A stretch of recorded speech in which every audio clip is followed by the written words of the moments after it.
Hello बच्चों, I am physics mentor और आज हम मात्रक एवं मापन का पार्ट नंबर 7 और उसमें क्या पढ़ने वाले हैं, वेग और त्वरण समय ग्राफ की चर्चा करने वाले हैं। लास्ट वीडियोस बराबर देखते रहें, बराबर काम बनता रहेगा। साथ ही साथ ऐप को डाउनलोड कीजिए। चलिए शुरू करते हैं। इसको करते हैं नीचे, इसको करते हैं कहाँ, साइड में। ओके, आज जो जानने वाले हैं, पहचानने वाले हैं, करने वाले हैं, बहुत ही इंपॉर्टेंट रहेगा। ध्यान रखिएगा जी, अगर लास्ट वीडियो नहीं देखा तो यहाँ कुछ भी समझ नहीं आएगा, और देख लिया सब कुछ बिल्कुल तरीके से मक्खन की तरह समझ आना स्टार्ट हो जाएगा। चलिए आ जाओ। वेग समय ग्राफ। अब पुरानी चर्चाएं वापस आएंगी, ये तो संभवतः सही है ना। चलो ठीक है। अब ग्राफ में कुछ चर्चाएं ऐसे करने वाले हैं जो बढ़िया हो जाए। मान ले ये कोई ग्राफ है, ये कोई बिंदु O है,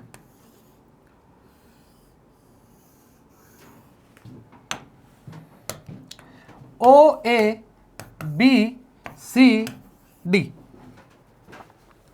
अच्छा, मान ले तुमसे पूछा जाए कि यहां से लेकर यहां तक का जो वक्त है वो T1 है और यहां तक का वक्त है वो T2 है। सही चर्चा है। देखो, इससे हम क्या क्या फाइंड कर सकते हैं वो बताते हैं आपको। अगर मैं बात करूं विस्थापन की और यह बात करूं दूरी की। विस्थापन आप जानते हैं प्रारंभिक बिंदु और अंतिम बिंदु पर निर्भर करता है। सर पढ़ा ही नहीं, अरे नहीं पढ़ा, जाके पढ़ो रे। बिंदु की जगह स्थिति ले दो।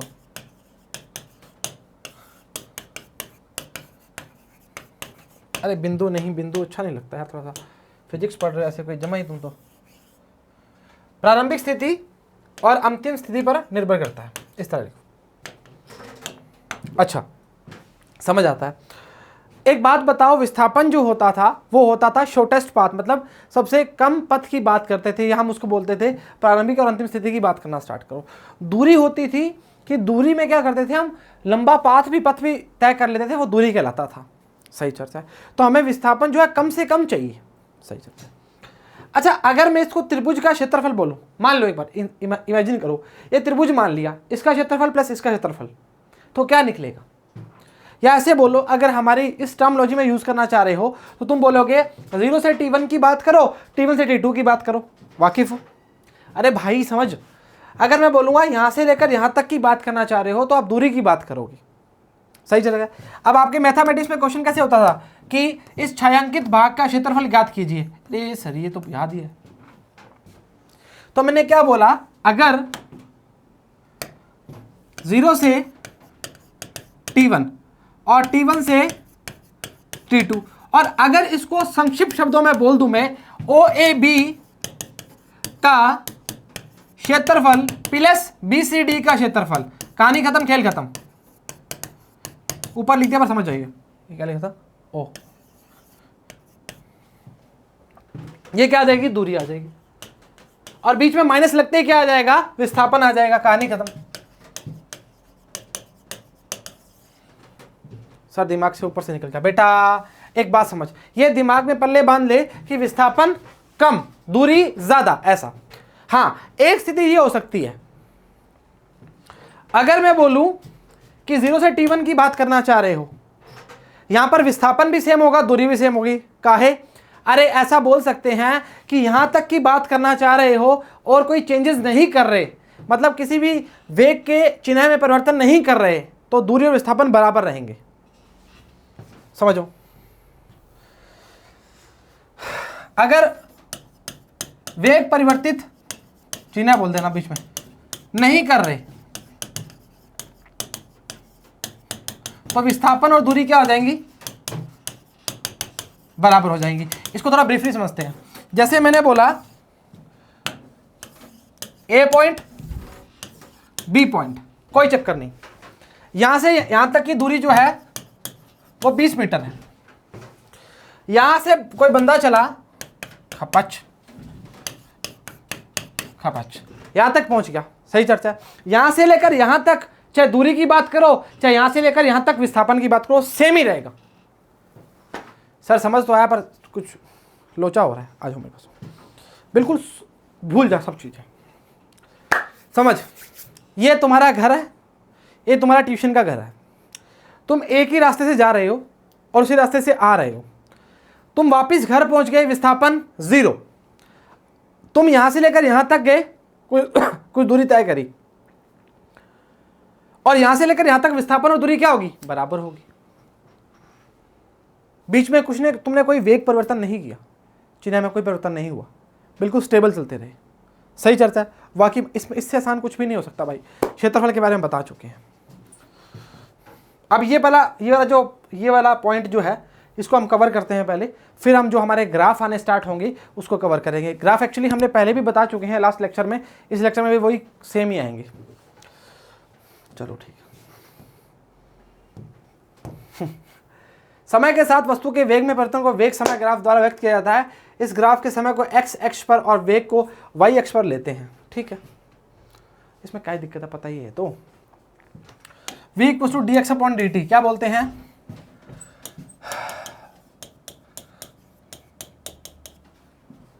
एक बार अवकलन, एक बार अवकलन किसका? किसी भी स्थिति का,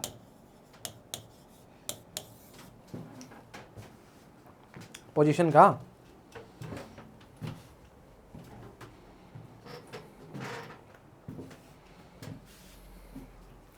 ठीक है, तो dx बराबर में क्या आ जाएगा? vdt।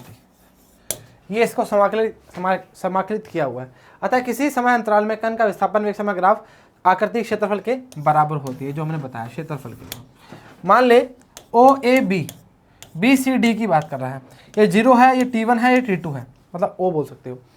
चित्र में समय t बराबर 0 से t बराबर 1 तक कण का विस्थापन बराबर आकृति OAB बोला था ना। वेग समय ग्राफ के कण द्वारा की दूरी भी ज्ञात की जा सकती है। अब आइए, अब इंपॉर्टेंट काम स्टार्ट हो गया। यदि किसी समय अंतराल में वेग का चिन्ह है, बोला था ना वेग का चिन्ह बीच में लिख लेना, परिवर्तित नहीं होता तो विस्थापन बराबर दूरी। मतलब तुमने कोई फ्लक्चुएशन नहीं करनी, कोई परिवर्तन नहीं करना। वेग समय ग्राफ तथा समय अक्ष के बीच में बनी आकृति का क्षेत्रफल, कहने का मतलब इसकी बात करना चाह रहा। यदि किसी समय अंतराल में वेग चिन्ह परिवर्तित हो रहा है तो विस्थापन बराबर वेग समय ग्राफ द्वारा बनी का कहता है क्षेत्रफल बराबर दूरी।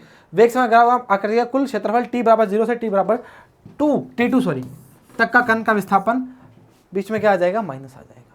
दूरी में क्या आएगा? प्लस। अब समझना यार, देख विस्थापन क्या है, हम शॉर्टेस्ट सबसे कम की बात करते हैं, इसमें कोई दुराई वाली बात नहीं, बहुत ही आसान चीज है ये। तो क्षेत्रफल किसका? OAB का माइनस क्या आएगा? BCD का, बस कितना विस्थापन तय किया पता लग जाएगा। और दूरी में आएगा तो बीच में क्या आ जाएगा? प्लस आ जाएगा। 0 से T2 तक कण की दूरी क्या आएगा? बीच में क्या आ जाएगा? प्लस आ जाएगा। ये इंपॉर्टेंट चीज है, आसान चीज है। अब हमारा पुराना काम स्टार्ट हो गया।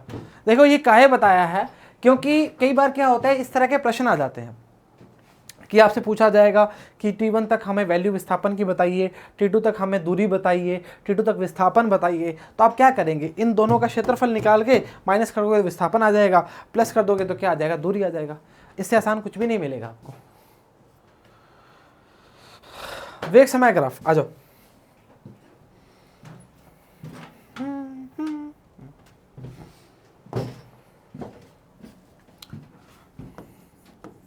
देखो जी, बात ऐसे है, कैसे है बात? ऐसे है बेटा कि अब हम जितने भी ग्राफ पढ़ने वाले हैं अभी, मतलब वो त्वरण वाले में ग्राफ में भी आएंगे, और हमने आपको स्थिति समय ग्राफ में बता दिया। तो आ जाओ मेरे साथ। तो सर बात क्या है? बात तो यही, और क्या है? और क्या तुम्हारे को अब बढ़िया बात सुनाए क्या? वही सुनाएंगे सुनाएंगे सुनाएंगे सुनाएंगे। आ जाओ।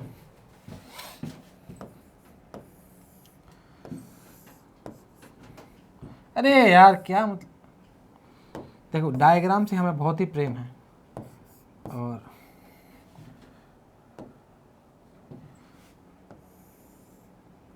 थोड़ा मोटा बनाओ इसको।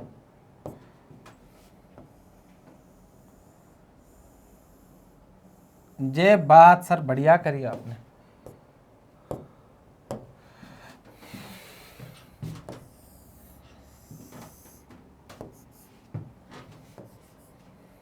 सही है। अरे यार ये सेम बना दिया, माफी चाहते हैं इसके लिए, कतई माफी है। अरे यार ये क्या चल रहा है?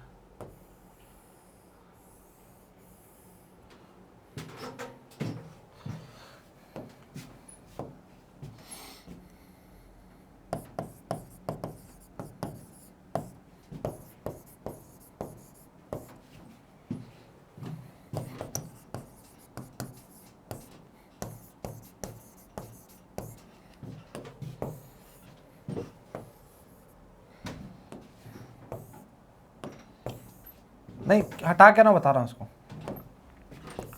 हम सीधा ग्राफ पढ़ेंगे एक बार, उसका दाम कर लेंगे। देख ये समय है, ये स्थापन की बात कर रहा है ऊपर वाला। अरे बेटा हमेशा बताया हुआ है समय विस्थापन वेग वेग होता है। हमने पहला जो ग्राफ पढ़ा था वो ये पढ़ा था, छोटा बना रहा हूँ ये वाला, ये थीटा बनाया था। ये क्या बता रहा था कि जो थीटा होता है वो थीटा ना होकर टेन थीटा होता है, जो होता है ढलान। और ये क्या ढलान क्या था? टेन थीटा का फॉर्मूला भी बताया था आपको। सूत्र क्या था? लाल बटा कक्का वाला, लाल बटा कक्का, लंब बटा आधार। लंब में क्या है? विस्थापन है, आधार में क्या है? समय है। विस्थापन और समय क्या होता है? वेग होता है। बताया था, बताया था नहीं बताया था? बताया था सर। अच्छा ये भी बताया था कि अगर थीटा वन ये वाला और थीटा टू की बात करते हैं, थीटा टू ज्यादा है तो कण क्या होगा? त्वरित होगा। इसके नोट्स नहीं बनाऊंगा आज, बता चुके हैं। अगर theta two less than theta one से है तो कण क्या होगा? मंदित होगा। अरे कोण की बात करते हैं, ये स्थिति क्या है? संभव नहीं है, क्योंकि यहां पे टाइम को फिक्स कर दिया।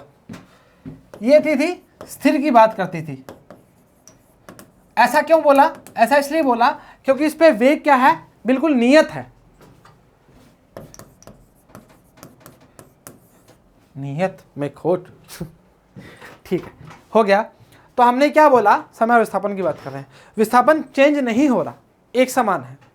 वाकिफ तरीके से मानते हो? ये मानते हो? चलो ठीक है। दो ग्राफ अपने और पढ़े थे, कौन कौन से? यही सलटा देंगे सारा कार्रवाई।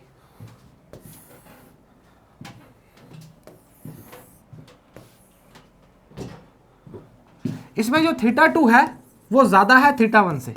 अरे रट लो रे, थीटा वन ज्यादा है थीटा टू से। काहे ज्यादा है सर बताइए तो सही। स्पर्श रेखा जब खींचते हैं तब यहां पर जो थीटा है वो ज्यादा बन रहा है, थीटा टू। यहां पर क्या बन रहा है? कम बन रहा है। और मैंने आपको तरीका क्या बताया हुआ है कि जब कोई चीज गिर रही है तो वैल्यू क्या होगी? कम होगी, ज्यादा होगी? कम होगी। तो यह स्थिति किसकी है? मंदन की। ये कैसा बंधन है? और ये क्या है? त्वरित। अरे चढ़ता हुआ ग्राफ है भाई, चढ़ते हुए सूरज को सब सलाम करते हैं। हाँ सही बात, तभी तो कहते हैं मेहनत करो। सही चर्चा है। अरे वाकिफ उसमें कोई दिक्कत नहीं करोगे, पक्की बात है हमारी। स्पर्श रेखा के साथ काम करना स्टार्ट करना है। जहां भी कोई आपको इस तरह सा एंगल दिखे, खापच करके लाइन खींच दो, स्पर्श रेखा, काम खत्म। चलो ठीक बात है, अब आगे चलें क्या है? चलो ठीक है सर, इतनी बात कर रहे हो तो चलते हैं, आ जाओ। जहां पर वेग नियत वहां पर त्वरण शून्य है। काहे सर?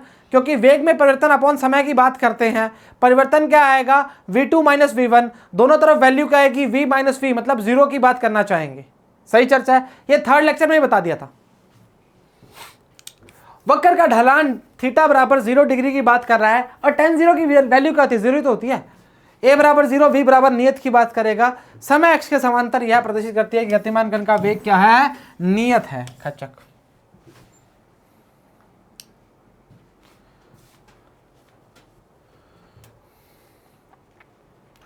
वक्र का ढलान थीटा बराबर 90 डिग्री की बात करेगा। तो ए की वैल्यू कितनी आएगी, इनफाइनाइट। मतलब v बढ़ रहा है अर्थात समय अक्ष की लंबवत रेखा यह प्रदर्शित करती है कण का वेग भी बढ़ रहा है, परंतु समय परिवर्तित नहीं हो रहा अर्थात यह संभव नहीं है, और त्वरण अनंत है यह हम संभवतः नहीं बोलते। अरे भाई समय को रोक दिया यार, कैसी बात कर रहे हो। वक्र का ढलान नियत है, ए क्या हो जाएगा, नियत हो जाएगा। एक समान रूप से बढ़ रहा है अर्थात नियम ढाल की रेखा कण एक समान त्वरण को प्रदर्शित करती है। आओ इसको थोड़ा ब्रीफली बता देते हैं, कैसे बता रहे हैं। खापाच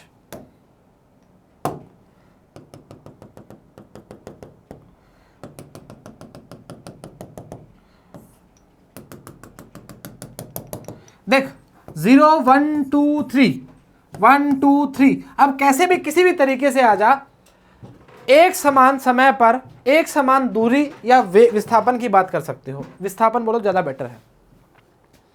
आप समझिए जी, समान समय में समान विस्थापन तय हो रहा है, वो ग्राफ है। तो त्वरण भी क्या होगा, एक समान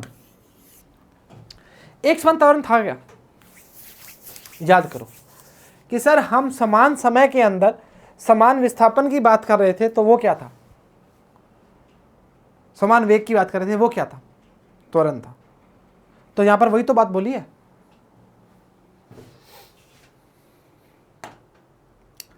वक्र का ढलान बढ़ रहा है, बता चुके हैं, ये θ1 है और ये θ2 है। θ2 की वैल्यू ज्यादा होगी तो कण क्या होगा, त्वरित।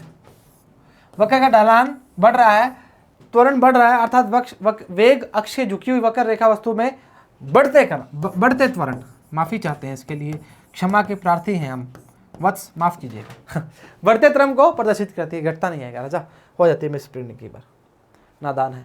वक्र का ढाल घट रहा है तो त्वरण भी क्या होगा, घट रहा होगा। समय के झुकी हुई वक्र रेखा वस्तु के घटते त्वरण को प्रदर्शित करती है, ये सही है। और ये तो मैं बता चुका हूँ भाई, इसको बारी बारी, मतलब ये देखो, ये देखिए, ये इसकी स्पर्श रेखा खींची, खापाच ये बनाया एंगल, स्पर्श रेखा के साथ वाले एंगल की बात करता है, मतलब उसका चिपता हुआ एंगल। और एंगल कौन सा लेना है, हमेशा फिक्स कर लो, हमेशा जो है प्लस एक्स अक्ष की बात करेगा। ये सर बात बढ़िया लिखी है आपने, की देखो कितनी बढ़िया बनाई है। हमेशा फिक्स कर लो, ये फिक्स जाइए, कोई किंतु परंतु है ही नहीं। ये ग्राफ हमने नहीं पढ़ा, सुनिए जी,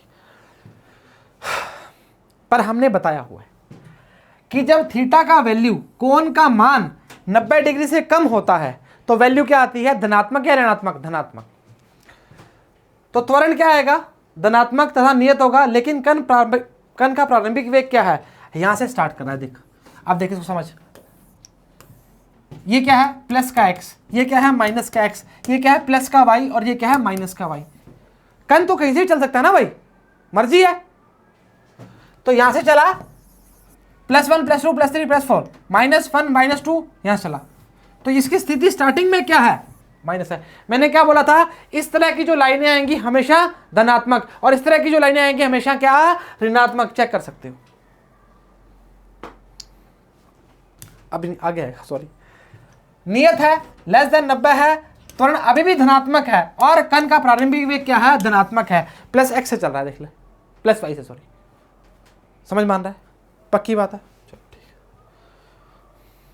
यहां तक हो गया। और अगर सुनो, इसमें और बता देता हूं, अगर मान लो ये रेखा ऐसे ना होकर कुछ इस तरह होती, फिर यहां पर क्या बन गया, 90 डिग्री से ज्यादा कोण बन गया, तो अब वैल्यू क्या आएगी, ऋणात्मक आएगी, ध्यान रखना।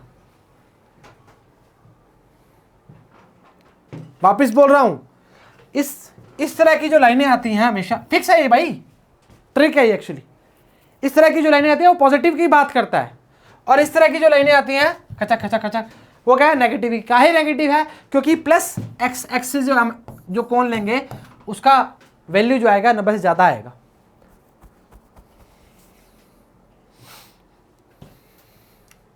त्वरण समय ग्राफ, अब तो बस कुछ नहीं है, अब तो बस चलते जाओ।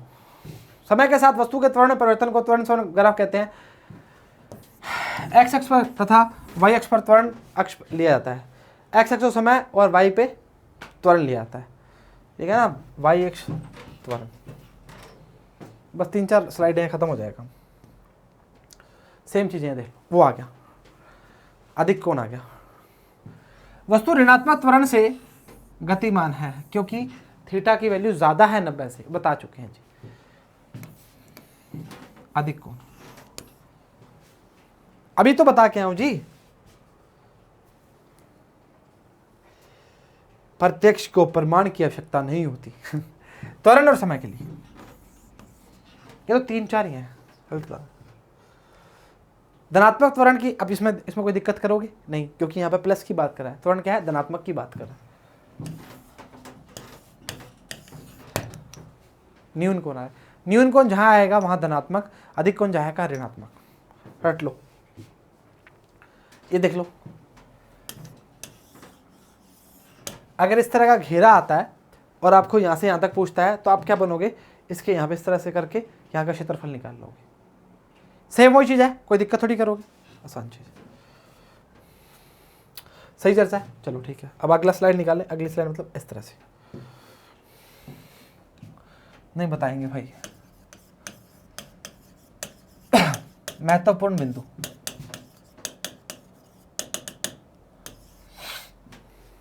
दो ही चीजें लिखवाएंगे सिर्फ, न्यून कोण पर सारा काम क्या चलता है, धनात्मक।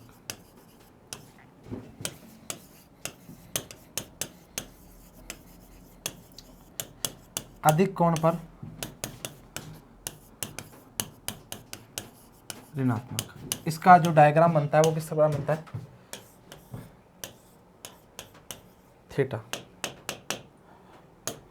इसका जो बनेगा वो किस प्रकार बनेगा, इस प्रकार, थीटा। ये क्या है, अधिक कोण। बस बाकी सारे आपको ग्राफ बता चुके हैं, कोई दिक्कत नहीं आएगी। चलो ठीक है, उम्मीद करते हैं लेक्चर समझ आया, पसंद आया, बराबर देखा, बराबर उतारा और बराबर ही घर वालों की बात मान रहे हो। तो आज के लिए इतना ही, सभी को all the very best and जय हिंद।